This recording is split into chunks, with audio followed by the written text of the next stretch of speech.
Saya disangka perbuatanmu merugikan jabatan.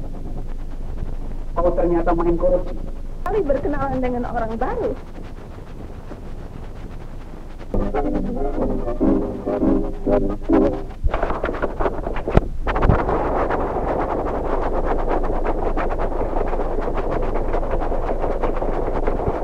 Film ini mencatatkan diri karena tata sinematografinya, tata kameranya adalah yang dinyatakan terbaik pada Festival Film Indonesia yang pertama tahun 1955.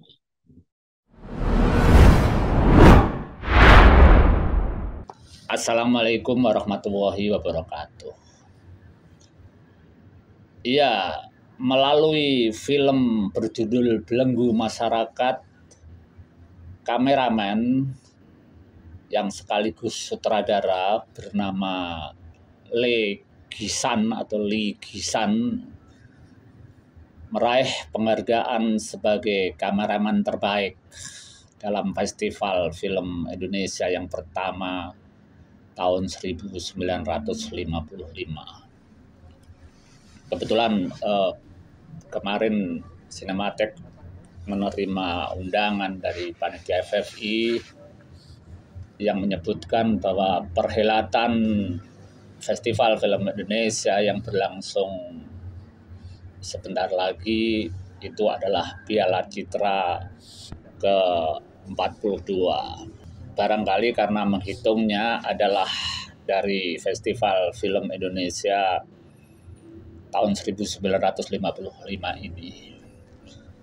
Padahal sesungguhnya kalau FFI-nya ke-42 barangkali lebih tepat, tetapi kalau Piala Citranya sesungguhnya bukan Piala Citra yang ke-42, karena pada FFI yang pertama tahun 1955 itu nama pialanya adalah Piala Festival Film Indonesia.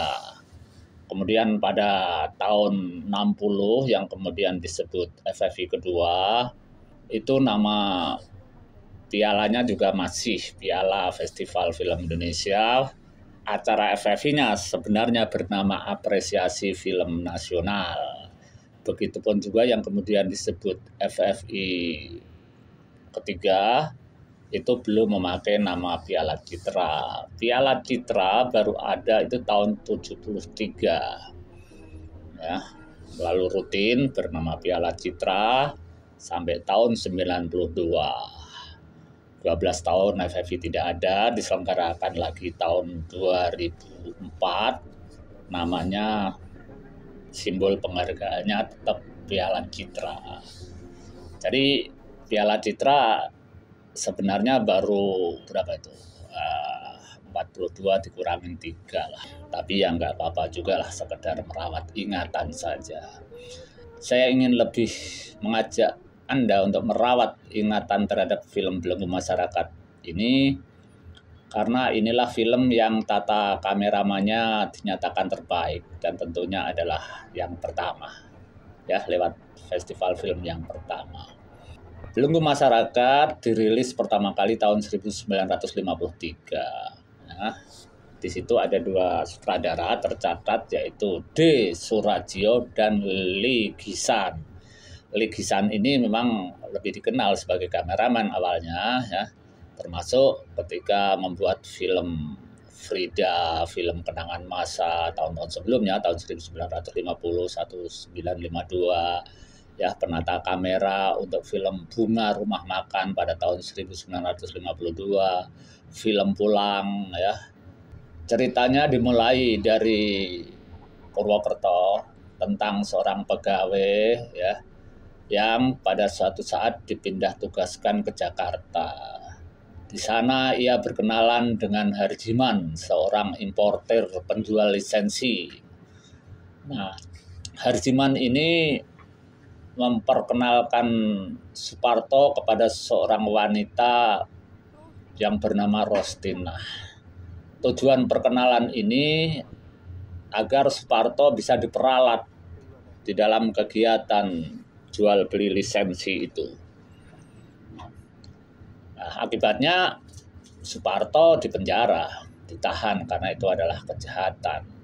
Nah, sang istri menyusul dari Purwokerto ke Jakarta, ingin mendengar langsung apa yang terjadi, termasuk perbuatan korupsinya itu. Kenapa juga suaminya dipenjara. Dalam cerita dramanya kemudian setelah menjalani hukuman, Suparto kemudian bertransmigrasi ke Sumatera. Sesudah itu baru Sulastri bisa menerima kembali Suparto sebagai suaminya. Dari cerita drama ini, ya, tentang belenggu masyarakat ini, yang mencatatkan hal yang patut kita ingat adalah tentang Lee Gisan, ya. Jadi bersama sutradara D. Surajio, dia bertindak sekaligus kameramen dan juga sutradara. Tadi saya sebut, di film ini kemudian mendapat penghargaan sebagai penata kamera terbaik. Tentang Lee Gisan ini, ya, memang dia adalah, bisa kita sebut, tokoh kameramen terkemuka lah di Indonesia, barangkali setelah Max Tera, ya. Dia tercatat antara lain bersama Dr. Huyung pernah menjadi operator kamera untuk film Frida tahun 1950 atau film Antara Bumi dan Langit. Kemudian dia juga membuat film berjudul Kenangan Masa tahun 1952. Kemudian ia menjadi penata kamera untuk film Bunga Rumah Makan masih tahun yang sama, sebuah film yang diadaptasi dari karya Utui Tatang Sontani. Nah, sedangkan bersama Basuki Effendi, Lee Gisan menjadi penata kamera untuk film Pulang tahun 1952. Ya, film ini mendapat penghargaan dari Festival Film Internasional Karlovy Vary. Ya, jadi Lee Kian-gi kalau kita lacak dengan siapa-siapa dia bekerja sama, tadi memang kemudian terkesan bahwa kameramen ini lebih bergaul gitu ya dengan kelompok-kelompok sineas aliran kiri, atau ya waktu itu kita sebut